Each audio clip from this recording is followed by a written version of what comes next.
السلام علیکم ناظرین، Tahir Mahmood Khan right of access to information کے ساتھ سلسلہ ہے راولپنڈی شہر کی تاریخ کو جاننے کا۔ کافی یہاں کے لوگوں کو جانا گیا، پرکھا گیا اور اس کے بعد کافی چیزیں سامنے آئیں۔ آج ہم موجود ہیں اقبال پارک میں اور ارادہ ہے جگہ کو ٹٹولنے کا آئی جے پی روڈ۔ راجہ صاحب، سب سے پہلے اپنے پروگرام میں خوش آمدید کہتے ہیں آپ کو۔ بتائیے گا یہ آئی جے پی روڈ کیا تھا، کیسے یہ بنا، کیسے تزئین و آرائش ہوئی، عام سی جگہ سے آج یہ کروڑوں روپے کی جگہ کیسے بن گئی جناب؟ یہ جی پہلے آئی جی پی روڈ تھا، پہلے سنگل روڈ تھا یہاں پہ۔ یہ پنوڑا چنگی سے لے کے فیض آباد تک، فیض آباد سے لے کے پیر بدائی تک، پیر بدائی سے لے کے فیض آباد تک یہ روڈ سنگل تھا، چھوٹا روڈ تھا۔ اور بس سلسلہ اس میں پانی کی نکاسی کے لیے لئی یہاں پہ تھی، ایک نالا لئی تھی، ٹھیک ہو گیا، ٹھیک ہے۔ اس نالا لئی کو بند کرنے کے بعد یہاں پہ جو لوگوں کی اراضی تھی ان کو بڑا بینیفٹ ملا۔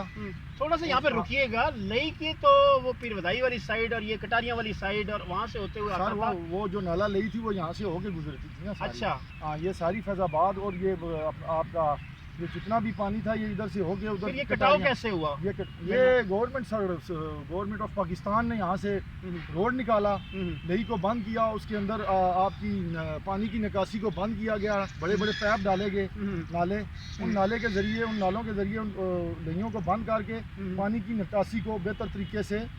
آپ کے کہنے کا مقصد ہے کہ یہ آئی جے پی روڈ پر یہ پائپ بچھائے گئے اور یہ بڑی نکاسی والا سلسلہ ڈائیورٹ کیا گیا؟ انڈر گراؤنڈ ہو گیا نا پیپ، ٹھیک ہو گیا، پیپ تو انڈر گراؤنڈ ہے، لیکن کچھ جگہ سے ابھی بھی پانی جو ہے بعض ٹائم باہر آ جاتا ہے وہاں سے۔ بہرحال یہ ہے کہ پانی کی نکاسی کو بہت بڑے بڑے پیپ پڑے ہوئے ہیں۔ اچھا، روڈ بن گیا، اس کے بعد پھر کیا ہوا؟ اس جگہ کی زمین کا ویلیو کیسے بڑھی؟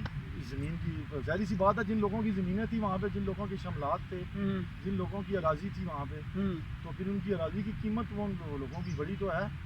بہت اہم بات، زبردست چیزیں انہوں نے بتائی کہ آئی جے پی روڈ کے نزدیک یہ جو آپ کو آج کروڑوں کا یہ سلسلہ بنتا ہے، پلازاز ہیں اور بہت بڑا ایک اکانومی کا ایک سلسلہ، اور اس کے بعد یہاں پر اکنامک ہب ہے، روڈز موجود ہیں، ہوٹلز موجود ہیں، شو رومز موجود ہیں۔ مین اس کی پہلے کوئی اتنی خاص ویلیو نہیں تھی، اس روڈ کو ڈائیورٹ کیا گیا، ڈائیورٹ کرنے کے بعد انڈر گراؤنڈ پائپس کے ذریعے نالا لئی کے پانی کو دوسری طرف اس کے رخ موڑا گیا، اور اس رخ موڑنے کے ساتھ ہی ساتھ جب اس کی ڈائیورشن ہوئی، کٹاریاں والے سائڈ پہ پانی گیا، تو یہی شاملات کی جو زمینیں تھیں، جو کوڑیوں کے باؤ تھیں، اب اربوں روپے کی بن گئی، اور آج وہاں کے جو کچھ ان کی ویلیو نہیں تھی جن جگہوں کی، آج یہاں کے چودھری، کیانی اور یہاں کے بڑے بڑے سرپنچ بن گئے ہیں۔ اگلی بار اسی طرح راجہ صاحب کی طرح ایسے لوگ جو راولپنڈی کی جو ہسٹری کو جانتے ہیں اور ان ڈیپتھ انالیسز ان کے پاس موجود ہے، اس کے ساتھ ہی ساتھ ہم لوگوں کو دیکھتے رہیں گے، اس طرح کے لوگوں کو جانیں گے اور راولپنڈی کی تاریخ راولپنڈی کے لوگوں کو بتائیں گے۔ اگلی بار نئے پروگرام، نئی جگہ، نئے مقام کے ساتھ آپ کے ساتھ حاضر خدمت ہوں گے۔ تب تک کے لیے طاہر محمود خان کو رائٹس ٹی وی سے اجازت دیجیے۔ اللہ حافظ۔